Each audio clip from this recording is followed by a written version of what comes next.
Greetings to Sir Isaac. I'm Kishantine Murthy along with my team members chose to prepare a proposal for an online-based car rental system for this project.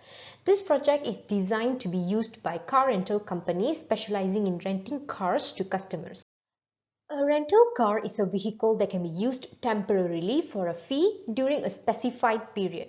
Getting a rental car helps people to get around despite the fact they do not have an access to their own personal vehicle or they don't own a vehicle at all. So why do we prefer to rent a car? Okay, let's just say we book an Uber or a Grab car. We can only use it for a ride. Whereas with rental car, a person can bring it to all their desired places for the same fee they paid for a ride by Grab. Okay, this online car rental system is developed to provide many services like membership registration. This will be a portal to hold customers' details and monitor their transaction. This system also allows customers to reserve available cars online to their expected pickup date or time from their home itself.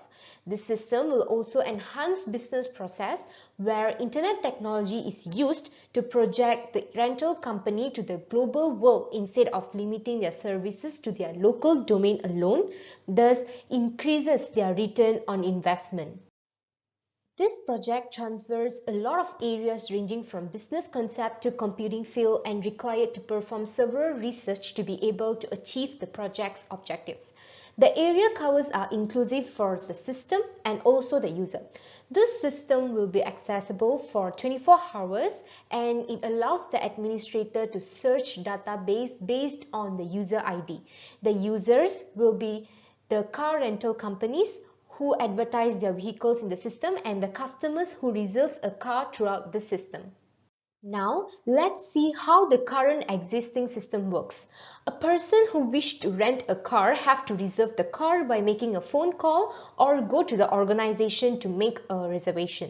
The customer's personal information and rental agreements are written manually and the organization provides services for only 10 hours a day. At the end of the month, the organization makes a general report on the rented cars manually. Let's move on to the feasibility study.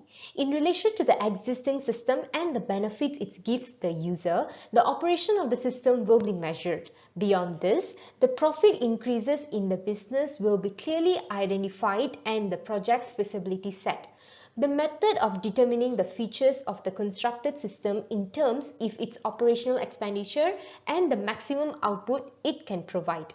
So, there are organization feasibility where consistent support from the development team and user training will certainly provide a system that will solve the current business problems and take advantage of different opportunities. Next is the feasibility of operations where it ensures the entry operability without shifting completion and innovation among the users. The proposed system is acceptable to users to the benefit of the public both in terms of cost and service quality. The last one would be financial feasibility where it consists of tangible, which are the benefits that can be measured in cash such as reduction of error, and intangible benefits which are the advantages of the development of the project such as boosting morale for employees and increasing the precision. So what's the problem with the current existing system? Those who wish to rent a car struggles to actually find a car renter or the reviews of that particular car renter. As for the car owners, they don't get a proper place to advertise their vehicles or a proper place to store all their databases or to keep in track with their customer details. So this system will definitely solve all these problems and simplify the vehicle and customer management. Greetings, Sir Isaac. I'm Nicholas Chanchikin here by the metrics number of S63128. And today I'll be elaborating on my part, which is functional requirements, as you can see here on the screen. And I've also included the definition of it at the bottom of this presentation slide. So, functional requirement is basically a statement of services a particular system should provide, and it also depicts the behavior of system in a particular situation. So without further ado, I'd like to move to the next slide where we'll be talking about requirements analysis. And here we are, requirements analysis. So as you can see here, diagram 1.1 shows context diagram which illustrates all processes that are encapsulated within this online car rental system. So as you can see here in diagram 1.1, there are many processes and expectations that are revolving around customer, owner, car details, and stuff. So, in general, requirement analysis is also known as requirements engineering, in which it is a process of determining user expectations for a new or modified product.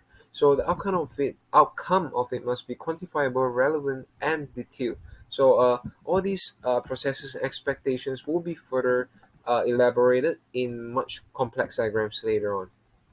For starters, we have use case diagram as our first project's a UML diagram, also known as a Unified Modeling Language diagram, which plots out the interactions between three actors.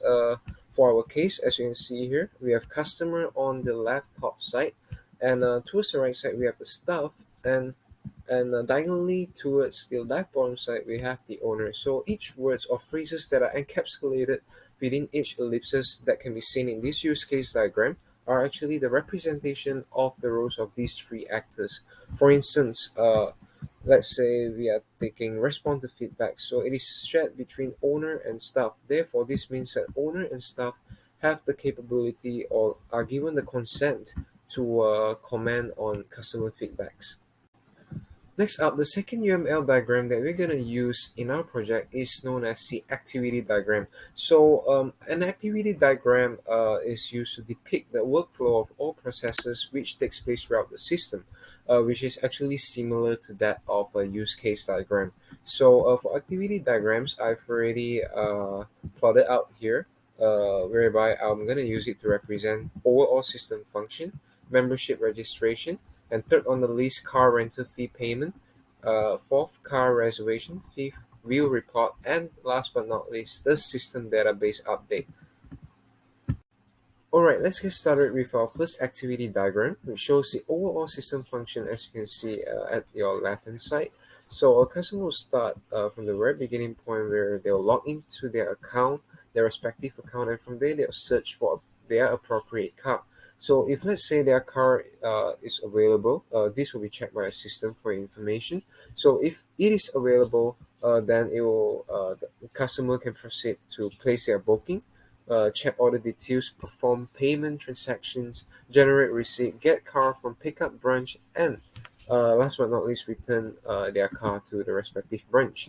However, if the car is not available, then the system will prompt the user to enter another option of theirs.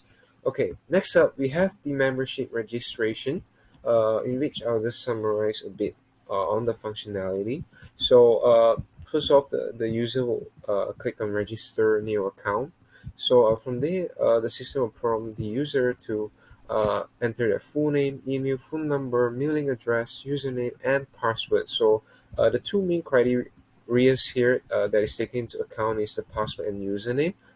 And so the system will check whether or not is the username available in the system database, and whether or not the password is strong enough and consisting of more than 8 characters. So if the password and username goes through these two conditions, so it will prompt the user to accept terms and conditions, and after that the system will have the capability of sending an email, a confirmation email, so to aid them in opening their account, or I would say launching their account. So after that, there will be tutorials which will be shown once users are directed to our application.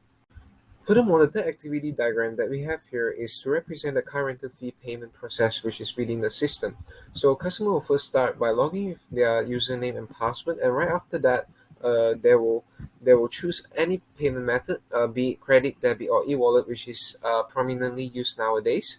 And from there, the system will check whether or not either of these payment methods has sufficient of credit. So if it passes this condition, therefore payment is made successful, or else on the other hand, if there is inadequate of credits, then the system will prompt the user to re-enter their payment method. And so once payment have been made successful, another condition that must be go through is that the system will check whether or not the user or the customer return the car by the deadline or within the time frame given. So if the user return the car on time, then there will be no surcharge, or else there will be a surcharge uh, which will be issued to the user, him or herself. So next up, we have the car reservation activity diagram. So user will first start off with logging in as usual, and they'll choose their car choice. And if their car is available, then they'll be able to pick the pickup date and time, pickup branch, and the return date and time as well. Depends on how long are they using it. And so, yeah, after that, they'll proceed with payment. Alright, we have reached the last section of the activity diagram, where we have view report and last but not least system database update. And so for view report, owner will start by logging in with their username and password, and right after that they'll be able to view customers' feedback and reply to them on their notification panel. And right after that, owner are also able to click on the report overview button, which will direct them to viewing their annual and monthly report. But prior to that, they are asked to choose a specific month and year so that the system will be able to detect whether or not are there any reports under the specific month and year chosen. And if it does exist, then certainly the system will display monthly and annual sales and reservation report. However, if it does not suit the condition, then the system will prompt the owner to re-enter the month or year or either one of them. And so the system also helps to generate customers' official pickup receipt once payment have been made and once the vehicle have been collected. So next up will be system database update, where the staff will start by logging in with their username and password, and after that they will be able to check the feedback and reply to customer responses. And uh, and in addition, they'll be able to check the availability of the car and also inspect car condition. So this is very significant in the sense that uh, whenever a car is breakdown, or even though if it's in good condition also, they will be updated in the database system, so to avoid any complications that might occur in the future. So let's say if a car is breakdown, so the particular car will be temporarily removed from the database so that customer will be able to choose a car which is in great condition. So yeah, that's all from me for activity diagram. And so next up will be sequence diagram.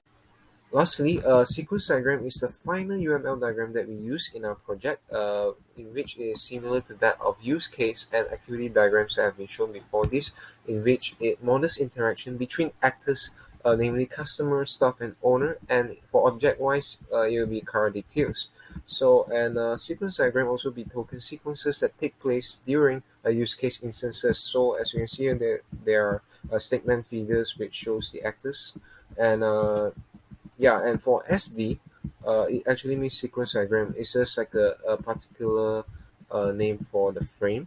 And next up, there's another frame right here, which is known as ALT. So ALT stands for alternative multiple fragments, which means that these processes are only executed when the condition is true. So for our case, is that when the owner and staff approve the booking of the customer, then only it will execute this instruction. So thank you. That's all from me.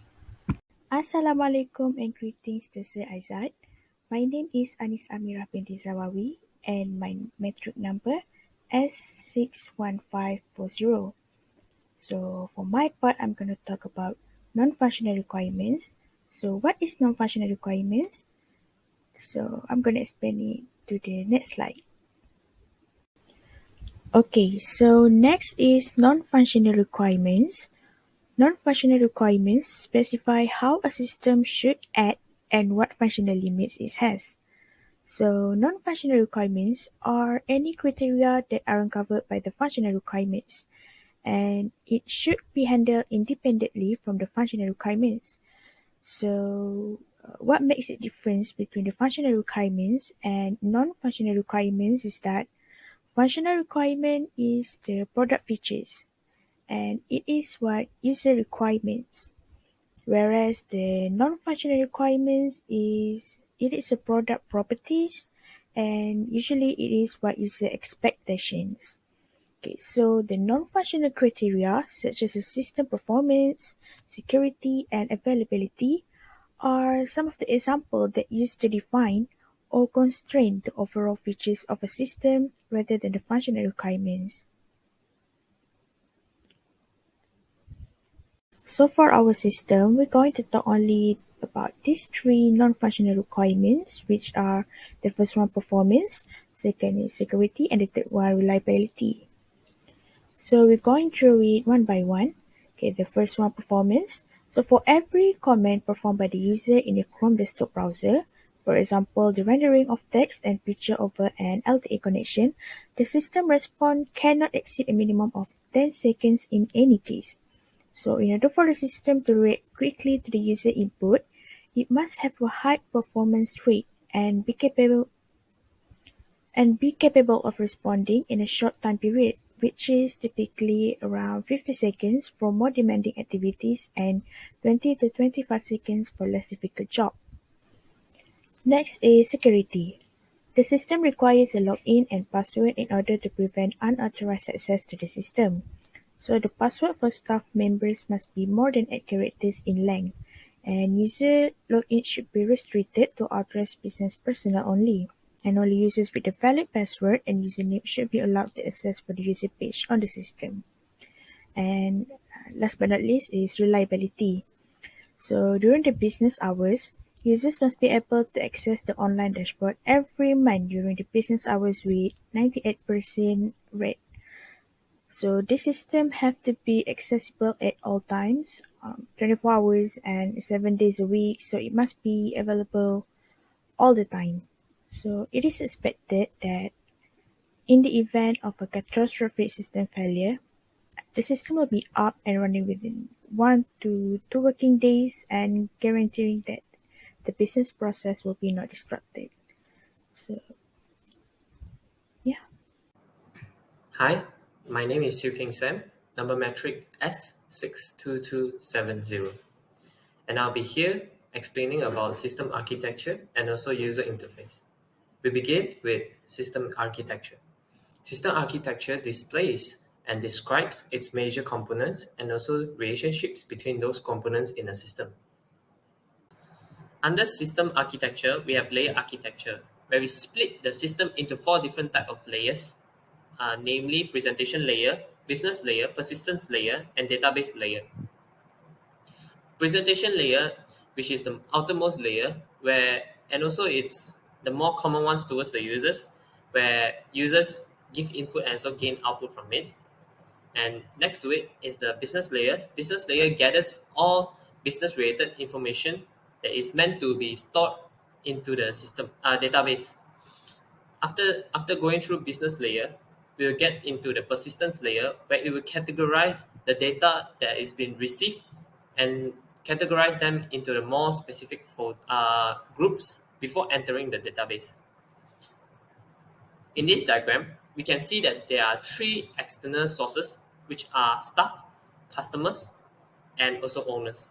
3 of them have their own types of activities, and so we'll take customer for an example. Customer go through login screen and get into dashboard before placing an order. After placing an order, business layer will gather all business related information, as I've said, which are the order information and also the customer information together at the same time. Before going to the database layer, they have to go through persistence layer, where it will categorize the order information and also customer information separately before entering into database. And after entering the database will return a value back to the presentation layer, and also act as an output towards the user and notify them that their order has been placed successfully. Now we'll talk about the table or database structure. In this table or database structure, we use entity relationship diagram, or we can call it ERD, to explain the structure.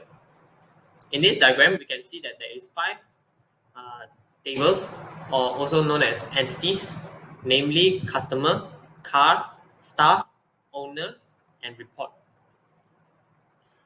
We'll take customer for example. Customer has customer ID, customer name, address, password, username, and phone number as customer table attributes, where it will act as columns. So in this diagram, we can also see the relationship between tables. We'll take staff and car, for example. Staff has a one mandatory to many mandatory relationship with car. What does this mean? It means that there must be a staff that manages one or more cars at the same time. So besides that, we also have customer that book cars, which is customer has a one optional towards many mandatory. What does this mean as well? It means that there might be one or zero customer that books one or many cars at the same time. And yeah.